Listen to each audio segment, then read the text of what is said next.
தற்போது வெளிவந்துள்ள இந்த விவேசினி இயக்குனர் நோக்கில் திரையாக்கம் என்கிற நூலை நம்முடைய அரசையா அவர்கள் வெளியிட தோழர் நிவேதா லூயிஸ் அவர்களும் தோழர் மணிக்கோ பன்னீர்செல்வம் அவர்களும் பெற்றுக்கொள்வார்கள்.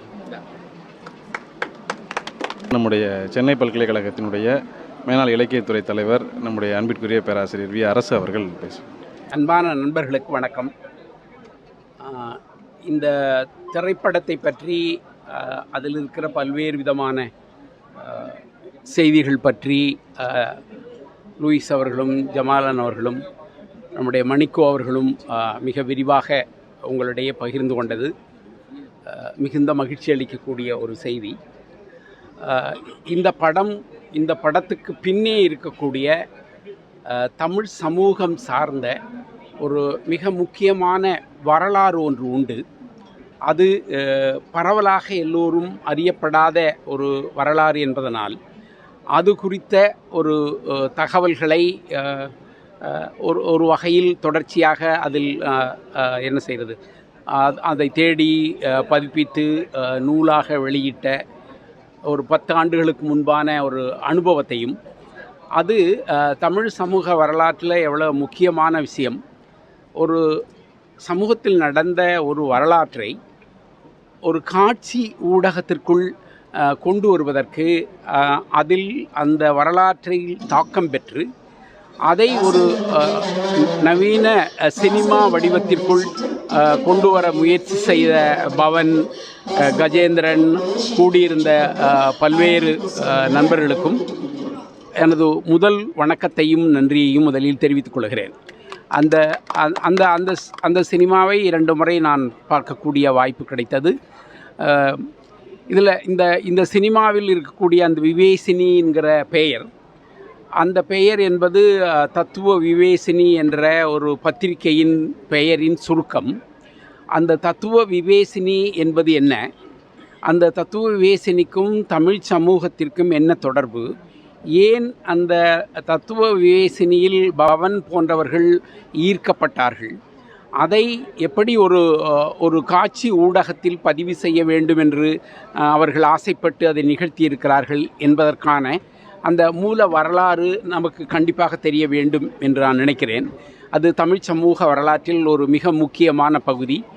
பரவலாக பெரிதும் அறியப்படாத அல்லது அறியவே படாத ஒரு வரலாறு என்று நான் சொல்ல முடியும்.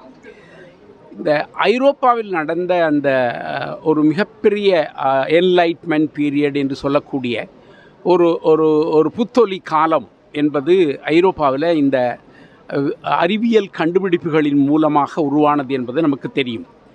ஆனால் அதில் ஒரு மிக முக்கியமான செய்தி என்னவென்று சொன்னால், இந்த கத்தோலிக்க சமயம் புரூனோவை, அதாவது 17ஆம் நூற்றாண்டின் தொடக்க நாளில் ஒரு கம்பத்தில் கட்டி வைத்து அவர் மீது நிறைய எரிவதற்கான பொருள்களை எல்லாம் போட்டு அவரை புரூனோவை கொளுத்தினார்கள். கத்தோலிக்கம் புரூனோவை கொளுத்தினத்துக்கு மிக முக்கியமான காரணம், இந்த பூமி என்பது தட்டையானது என்று பைபிளில் சொல்லப்பட்டிருக்கிறது. ஆனால் இவரும் இவனைச் சேர்ந்த வேறு சில விஞ்ஞானிகளும் இல்லை, அது ஒரு ஆரஞ்சு பழ வடிவத்தில் இருக்கிறது, அது சுற்றி கொண்டிருக்கிறது, பைபிளில் சொல்லக்கூடிய கருத்து தவறானது என்பது போன்ற ஒரு அறிவியல் பூர்வமான பிரச்சாரத்தை செய்து கொண்டிருக்கிறார்கள். இந்த நபர்களை நாம் அனுமதிக்க முடியாது என்று கத்தோலிக்கம் அவர்களை வைத்து கொளுத்தியது. அந்த கொளுத்தி ஏறக்குறைய இன்றைக்கு 300 ஆண்டுகளாகிவிட்டன. போன ஆண்டு அந்த கத்தோலிக்க பாதிரியார்களெல்லாம் சேர்ந்து நாங்கள் புரூனோவை கொளுத்தியதற்கு இன்றைக்கு மன்னிப்பு கேட்டுக்கொள்கிறோம், நாங்கள் அப்பொழுது அவரை கொளுத்தியது என்பதை நாங்கள் இன்றைக்கு நியாயப்படுத்த முடியாது என்று போன ஆண்டு அந்த பாதிரிகள் எல்லாம் சேர்ந்து மன்னிப்பு கேட்டுக்கொண்டார்கள் என்பது ஒரு சுவையான வரலாறு. இந்த புரூனோ கொளுத்தியதன் மூலமாக ஐரோப்பிய நாடுகளில், அமெரிக்காவில் என்ன நடந்தது என்று சொன்னால், இந்த கிறித்துவ நிறுவனங்களுக்கு எதிராக மிகப்பெரிய போராட்டங்கள் நடந்தன. அதில் ஒவ்வொரு நாடிலும் ஒவ்வொரு பெரிய போராட்டமாக அது மாறியது.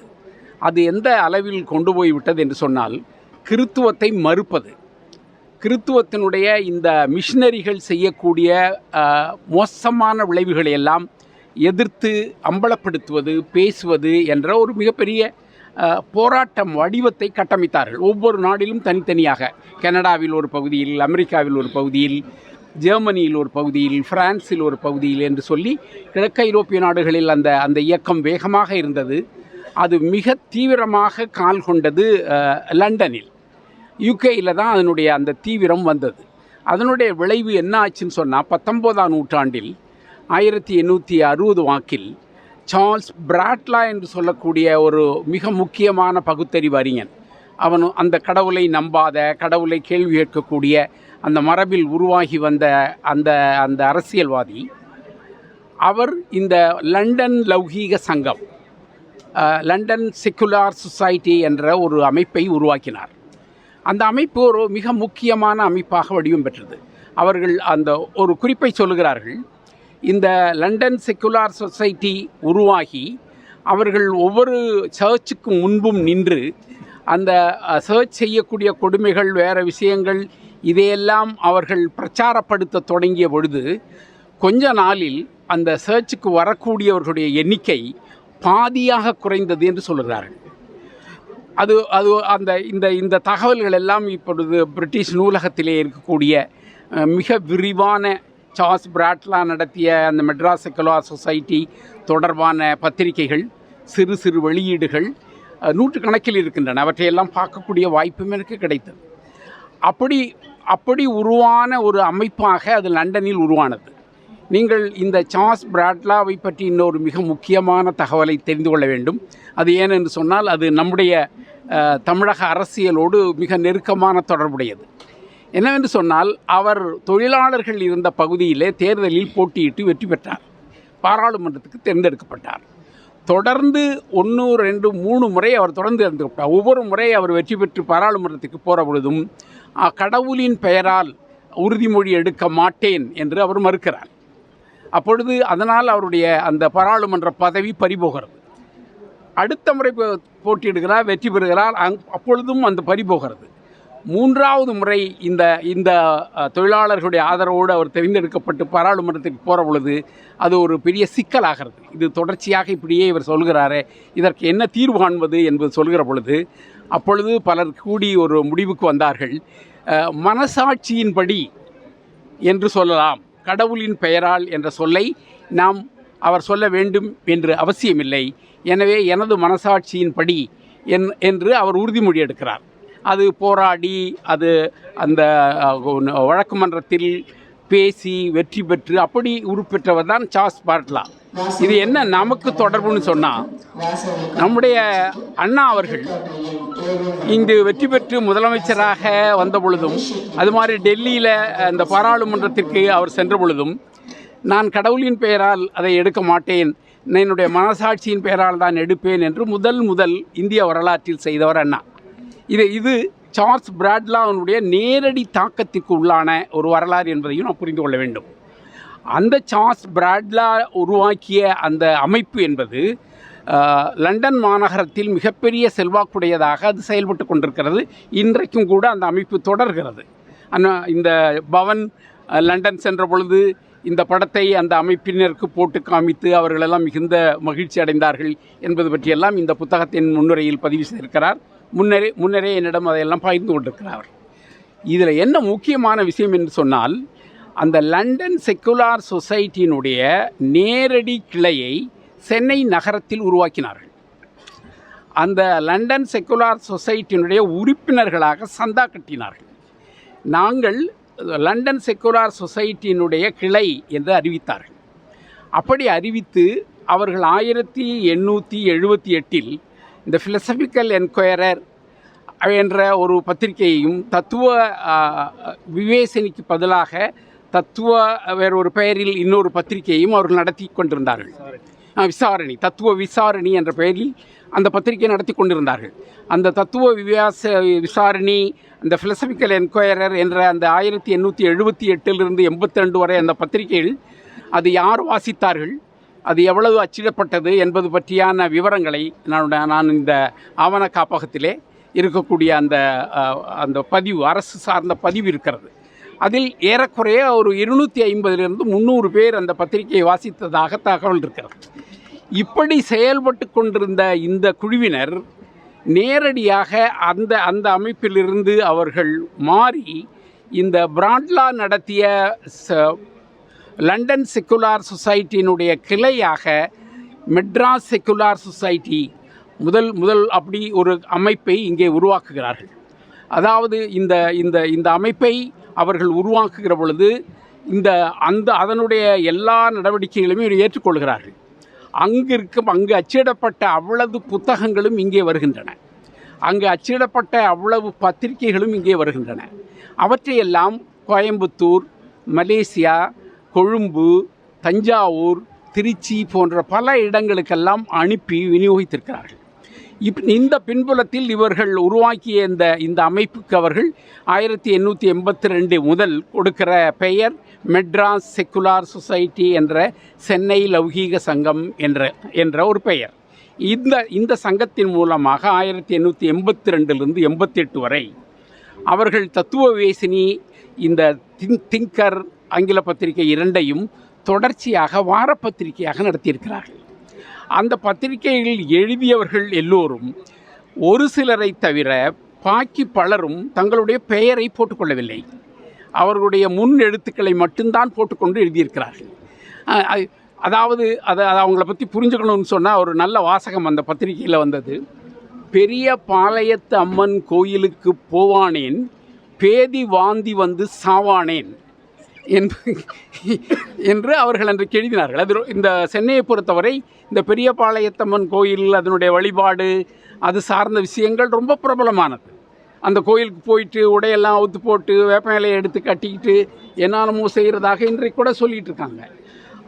அதில் இந்த பத்திரிகை, இந்த விவேசினி குரூப், இந்த லௌகீக சங்கத்துக்காரங்க இந்த மாதிரி கூட்டமாக போகிறதுனால தான்டா கால்ரா வந்து தொலைது, இந்த கால்ராவில் தான் நீங்கள் செத்து தொலைகிறீங்க.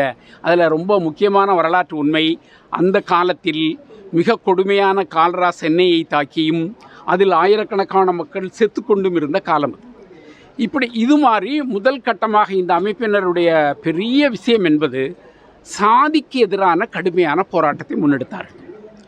அதில் அவர்கள் அந்த வடிவத்தில் அவர்கள் ஒரு சின்ன வெளியீட்டை 1885 கொண்டு வந்தார்கள். அது தமிழில் வந்த மிக முக்கியமான வெளியீடு. அது வர்ணபேத விளக்கம்.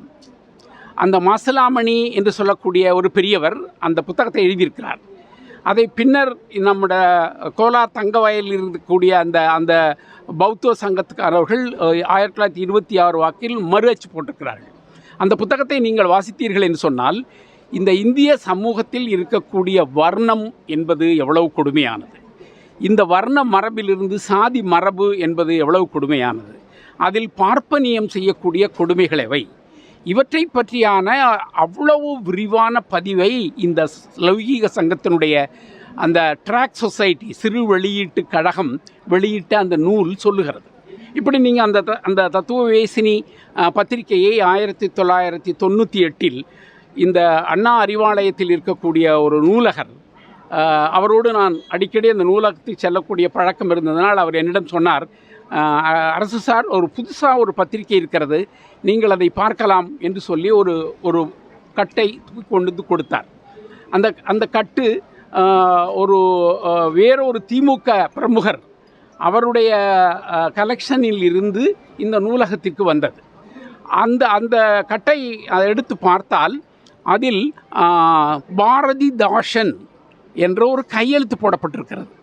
அதாவது பாரதிதாசன் தொடக்கத்தில் அந்த வடமொழி ஷாவில் தான் எழுதியிருக்கிறார். எனக்கு ரொம்ப வியப்பும் ஆச்சரியமாக இருந்தது. அந்த பத்திரிகையை பார்க்க அதில் சொல்லப்பட்டிருக்கிற செய்திகளை எல்லாம் பார்த்தால் ரொம்ப வியப்பும் ஆச்சரியமாகவும் இருந்த உடனே அதை நான் தீவிரமாக மாணவர்களை பயன்படுத்தி, அதை அப்பொழுது ஜெராக்ஸ் எடுக்கக்கூடிய வசதி இல்லை, அதனால் கையாலையாகவே அதை காப்பி எடுத்தோம், அதை சப்ஜெக்ட் வைஸாக பிரித்தோம். ஒரு மாணவிக்கு ஒரு எம்ஃபில் டெசர்டேஷன் செய்ய சொன்னேன், இன்னொரு பிஹெச்டி படித்தவன் அதில் இருக்கக்கூடிய சப்ஜெக்ட் வைஸாக கிளாஸ் பண்ணி பெரிய பெரிய லாங் சைஸ் நோட்டு வாங்கி அதில் எல்லாத்தையும் எழுத செஞ்சோம். இதெல்லாம் 98 ஏறக்குறைய 2008 ஒரு 10 வருஷம் தொடர்ச்சியாக நடத்தி கொண்டிருந்தது. இந்த இடையில் 2004 வாக்கில் நம்முடைய பெரியவர் ஆணைமுத்து ஐயா அவர்கள் இதை பற்றி எழுதியிருக்கிறார் என்ற தகவல் எனக்கு அப்பொழுதுதான் கிடைக்கிறது. அப்பொழுது அவர் இந்த அத்திப்பாக்கம் வெங்கடாசல நாயகர் என்று சொல்லக்கூடிய ஒரு மனிதர் அன்றைக்கே இந்த ஒடுக்கப்பட்ட பள்ளிகள் என்று சொல்லக்கூடிய வன்னியர் மக்களுக்கு கொடுக்கப்பட்ட நிலத்தை எல்லாம் எப்படி இங்கே இருந்த இந்த தெலுங்குக்காரர்களும் வேறு பல ஆட்களும் பிடுங்கி கொண்டார்கள் என்ற ஒரு வரலாற்று பின்புலத்தில் இந்த பஞ்சமி நிலமீட்பை போல பள்ளிகள் நிலமீட்பு போராட்டத்தை கட்டமைத்த பெரிய மனிதன் அவர். அப்படி அந்த பாயக்காரிகளுக்கும் ஆடான போராட்டம் என்று சொல்லி அவர் ஆங்கிலேயர்களிடம் இந்த நிலங்கள் எல்லாம் யாருக்கு சொந்தம், இதை யார் கையகப்படுத்தி விட்டார்கள், இதை இந்த வெள்ளைக்காரர்கள் மீண்டும் வாங்கி கொடுக்க வேண்டும் என்று சொல்லி அவர் ஆங்கிலத்திலும் தமிழிலும் கோரிக்கை எழுதி புத்தகம் எழுதி வெளியிட்டு வெள்ளைக்கார அதிகாரிகளிடம் கொடுத்து போராடி கொண்டிருந்தார். அந்த மனிதன் செய்த இன்னொரு மிக மிக முக்கியமான வேலை 1878 இந்து மத ஆபாச தரிசினி என்ற பெயரில் ஒரு 800 பாடல்களை கொண்ட ஒரு புத்தகத்தை அவர் எழுதினார். நான் நினைக்கிறேன் அந்த இந்து மதத்தை அதனுடைய ஆபாசங்களை வெங்கடலாசனார் அளவுக்கு இன்றைக்கி வேறு யாரும் கிழிக்கவில்லை என்று தான் கொண்டு நீங்கள் அது அந்த கவிதை வடிவத்தில் இருக்கிறதுனால நிறைய வாசிக்கலை. நிறையா அவ்வளவு மாதிரியான ஒரு மிகப்பெரிய விஷயமாக அவர் அதை உருவாக்கி தந்தார். அந்த உருவாக்கம் எங்கிருந்து வருகிறது என்று சொன்னால், இந்திய சமூகத்திலே ஒரு மிக முக்கியமான விஷயம் என்னன்னா, வெள்ளைக்காரர்கள் இங்கே வந்தவுடன் அவர்களுடைய வளர்ச்சியடைந்த இந்த மதம் சமயம் சார்ந்த செயல்பாடுகளை பார்த்தவர்கள் நமது இந்து மதம் அப்படியான வளர்ச்சிக்குள் செல்லாவிட்டால் நாம் அழிந்து விடுவோம் என்ற பயம் இவர்களுக்கு வந்தது. அதனுடைய விளைவாகத்தான் இந்த ஆரிய சமாஜம் பிரம்ம சமாஜம் என்ற 2 அமைப்புகளை உருவாக்கினார்கள். அதில் பிரம்ம சமாஜம் உண்மையிலேயே ஒரு கவனிப்புக்குரிய ஒரு பிரிவு. அவர்கள் உருவ வழிபாட்டை மறுத்தார்கள், சடங்குகளை மறுத்தார்கள், மனிதனை மேன்மைப்படுத்தக்கூடிய பல விஷயங்களை இந்த பிரம்ம சமாஜிகள் கொண்டு வந்தார்கள். இந்த பிரம்ம சமாஜிகளுடைய தாக்கம் தமிழ்நாட்டில் மிக அதிகம், குறிப்பாக கோயம்புத்தூரிலும் சென்னையிலும் இருந்தது. வெங்கடாசல நாயக்கர் அந்த பிரம்ம சமாஜ கருத்து நிலைகளுக்கு ஆட்பட்டிருக்கிறார். அது குறித்த பதிவுகளை எல்லாம் அந்த இந்து மத ஆபாச தரிசனியில் அவர் பதிவு செய்கிறார். இப்படி இருந்த இந்த மனிதருக்கும் இந்த சென்னை லௌகீக சங்கம் சார்ந்தவர்களுக்குமான உறவு ஏற்படுகிறது. அந்த பாயக்காரிகளின் போராட்டம் தொடர்பாக அவர் எழுதிய கடிதங்களை எல்லாம் தத்துவ விவேசனியில் வெளியிடுகிறார்கள். அப்படி வெளியிட்ட அந்த கடிதங்களை எல்லாம் சேர்த்து தான் பின்னர் ஆணைமுத்து ஐயா அவர்கள் பாயக்காரிகளுக்கு போராட்டம் என்று சொல்லி ஒரு சிறு புத்தகமாக கொண்டு வந்தார். அந்த புத்தகம் 2004 நான் பார்த்திருக்கிறேன். ஆனால் அதன் பின்னே இவ்வளவு பெரிய வரலாறு இருக்கிறது என்பது எனக்கு தெரியாது. அப்படி பார்த்த பிறகு இந்த சென்னை லௌகீக சங்கம் என்பது தமிழ் சமூக வரலாற்றில் எவ்வளவு முக்கியத்துவம் வாய்ந்தது என்ற நீங்கள் அப்படி திரும்பி பார்த்தீர்கள் என்று சொன்னால், இந்தியாவில் வேறு எந்த மாநிலத்திலும் எல்லோரும் சொல்வார்கள் இந்த வங்காளம்தான் அறிவு சிந்தனை மரபில் மிக முற்போக்காக செயல்பட்டு இந்தியாவில் எல்லா விஷயங்களையும் கொண்டு வந்தது என்று பேசுகிற ஒரு அறிவாளிகளுடைய அதை நிலைவேறு செய்யக்கூடிய ஒரு வரலாறு ஒன்று இருக்கிறது.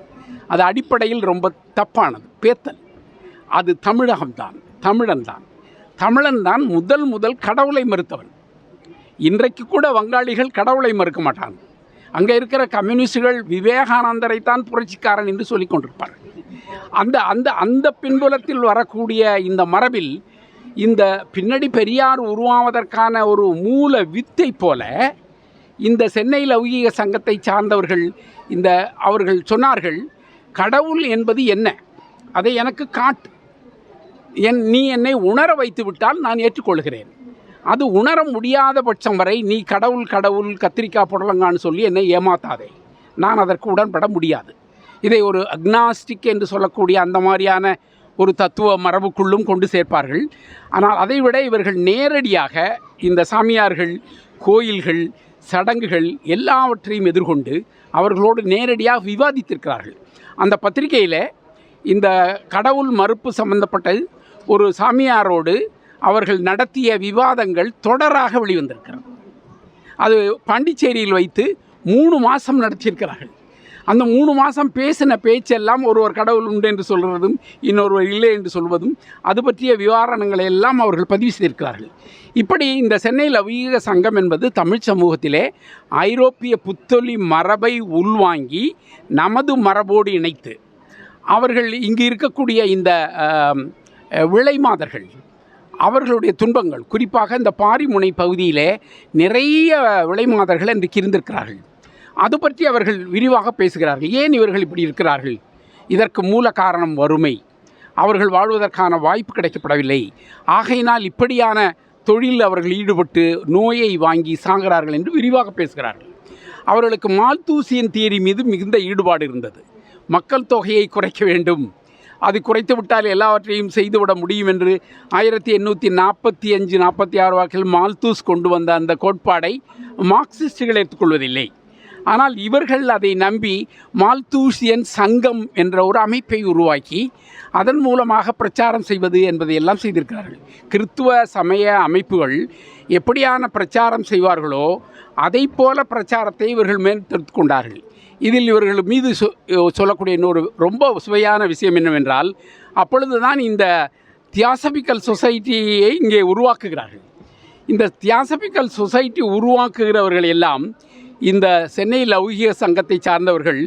இது ஒரு புதிய நவீன பார்ப்பன கூட்டம். இவர்கள் எல்லா மதத்தையும் இணைத்து ஏதோ ஒரு மாதிரி ஒரு சாலட் பண்ணுகிறார்கள் போல. இதெல்லாம் ஒரு ஏமாற்று வேலை, இப்படியான விஷயங்களெல்லாம் ஒன்றுமில்லை, எல்லாம் பொய் என்பது பற்றி அந்த அன்றைக்கே அன்னிபெசன்ட் பின்புலத்தில் செயல்பட்ட எல்லா விஷயங்களையும் கடுமையாக விமர்சனம் செய்கிறார்கள். இதில் என்ன பெரிய ரொம்ப சுவையான வரலாறுன்னு சொன்னால், அன்னிபெசன்ட் அம்மையார் சார்ல்ஸ் பிராட்லாவோடு கூட இருந்து அவருடைய இளம் வயதில் மிகப்பெரிய புரட்சிக்காரியாக இருந்தவர்கள். அயர்லாந்து போராட்டத்திற்கு எதிராக ஆயுதம் தாங்கி போராடக்கூடிய அளவிற்கான வலிமை பெற்ற இளம் பெண்ணாக இருந்தவர் அன்னிபெசன்ட். அந்த அம்மா இங்கே வந்து இவங்களோட சேர்ந்து இந்த மாதிரி கூத்தடித்து இந்த மாதிரி வந்த அதை எதிர்த்து இவர்கள் பேசிய அந்த வரலாறு, இவையெல்லாம் நிறைய சுவையான விஷயங்கள். அது தத்துவவேசினி, இந்த திங்கர், இவற்றில் இருக்கக்கூடிய இவ்வளவு செய்திகளையும் ஒரு 6 பொருண்மையின் கீழே தனித்தனியாக பிரித்து அந்த கட்டுரைகளை எடுத்து அதற்கு ஒரு சுருக்கமான ஒரு முன்னுரையை எழுதி அதை சென்னையில் சென்னை NCBH மூலமாக 2012 ஒரு 6500 பக்கங்களாக அந்த 6 தொகுதிகளை அப்பொழுது கொண்டு வந்தோம். அது குறித்து நான் பல்கலைக்கழகத்தில் ஒரு நல்ல பெரிய கருத்தரங்கை நடத்தினேன். அதில் நம் தமிழகத்தில் இருக்கக்கூடிய மிக முக்கியமான அறிவாளிகள் அனைவரையும் பங்கேற்பு செய்தேன். அவர்கள் கட்டுரையை எழுதினார்கள். அதை நான் மாற்றுவழி என்ற ஒரு பத்திரிகையை நடத்தினேன். அதனுடைய ஒரு சிறப்பிதழாக கொண்டு வந்தோம். இந்த விஷயங்கள் பற்றி ரொம்ப தெளிவாக புரிந்து அதை பேசியவர்களில் மிக குறிப்பிடத்தக்கவர் நம்முடைய பேராசிரியர் முத்துமோகன் அவர்கள் தான் தன்னுடைய கட்டுரைகளிலும் வேறு பல இடங்களிலும் அதை மேற்கோள் காட்டி அது சம்பந்தப்பட்ட செய்திகளை மிக விரிவாக பேசியிருக்கிறார். பேராசிரியர் சிவசுப்பிரமணியமும் கொஞ்சம் ஆங்காங்கே அது பற்றி சொல்வார். தமிழவனும் அது பற்றி அங்கங்கே இங்கே கிடைக்கிற இடத்தில் சொல்வார். இவர்களை தவிர்த்து வேறு யாரும் இந்த தமிழ் சமூகத்தினுடைய இந்த வரலாறு பற்றி பேசுவதில்லை. இந்த விஷயத்தை உள்வாங்கிய பவன் கஜேந்திரன் இந்த வேலையில் இறங்கியிருக்கிறார்கள் என்பதே எனக்கு மிகுந்த சந்தோஷம். நான் இந்த நிகழ்ச்சிகள் இவற்றையெல்லாம் நடத்துகிற காலத்தில் ஏதோ கூட இருந்த ஒரு மாணவனாக கஜேந்திரன் இருந்திருக்கிறான். அப்பொழுது அந்த வகையில் இவர் லண்டன் போய் செக்குலார் சொசைட்டி பார்த்துவிட்டு அதன் பின் வந்து அந்த சினிமாவில் நீங்கள் பார்க்கலாம், அதில் மிக முக்கியமான பாத்திரமாக வரக்கூடியவர் வெங்கடாசல நாயக்கராக இவர்கள் கட்டமைத்திருப்பார்கள். நான் கூட சொன்னேன், வெங்கடாசல நாயக்கருக்கும் சென்னை லௌகீக சங்கத்துக்கும் நேரடி தொடர்பில்லையே, நீங்கள் எப்படி அதை நினச்சிங்கன்னு சொல்லி. ஆனால் ஒரு புனைவாக அதை செய்திருப்பது ஒரு பெரிய தவறாக எனக்கு படவில்லை. அவரோடு சேர்ந்து அந்த பிரச்சாரங்களை செய்வது, அந்த செய்திகளை செய்வது, அதாவது தமிழ் சமூகத்தில் 19ஆம் நூற்றாண்டின் இறுதி காலங்களில் ஏற்பட்ட ஒரு மிகப்பெரிய அறிவு வீச்சை, இந்தியாவில் வேறு எங்குமே நிகழாத இங்கு மட்டும் நிகழ்ந்த அந்த நிகழ்வை அதை வாசித்து அதன் மீது ஈர்ப்பு பெற்று அதை ஒரு திரைப்படமாக உருவாக்க வேண்டும் என்று நினைத்த இவர்களுடைய செயல் உண்மையிலேயே பெரிய விஷயமாகத்தான் எனக்கு பட்டது.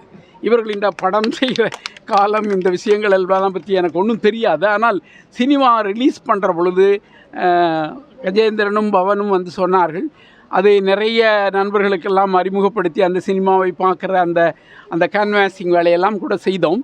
ஆனால் அந்த பெரிய அளவுக்கு அது வெற்றி பெற்றது என்று சொல்ல முடியாது. சில அரசியல்வாதிகளை எல்லாம் சந்தித்து அந்த படத்தை நீங்கள் வாங்கி செய்ய வேண்டும் என்று சில மிகப்பெரிய கார்ப்பரேட் கம்பெனிக்காரர்கள் எல்லாம் சென்று பேசக்கூடிய ஒரு வாய்ப்பு கூட எனக்கு கிடைத்தது. ஆனால் எதுவும் நடைமுறைப்படுத்தவில்லை. ஏதோ வந்தது. இன்றைக்கு அந்த படம் அப்படியே இருக்கிறது. அது ஒரு பொருளாதார ரீதியாக அவர்கள் வெற்றி பெறாவிட்டாலும் ஒரு தமிழ் சமூகத்தில் நடந்த ஒரு மிக முக்கியமான வரலாற்றுக்கு அவர்கள் உட்பட்டு அந்த வரலாறை ஒரு காட்சி ஊடகமாக நாங்கள் கட்டமைக்க வேண்டும். அது தமிழ் சமூகத்தினுடைய பிற்காலத்தில் உருப்பெற்ற இந்த சுயமரியாதை இயக்கத்தின் முன் வடிவமாக, பிற்காலத்தில் திராவிட இயக்கம் என்ற ஒரு மிகப்பெரிய இயக்கம் இந்த சமூகச்சூழலில் உருவாகுவது என்று சொன்னால் அது 19ஆம் நூற்றாண்டில் அதன் வேர்களாக இதை நாம் எதை காண வேண்டும்.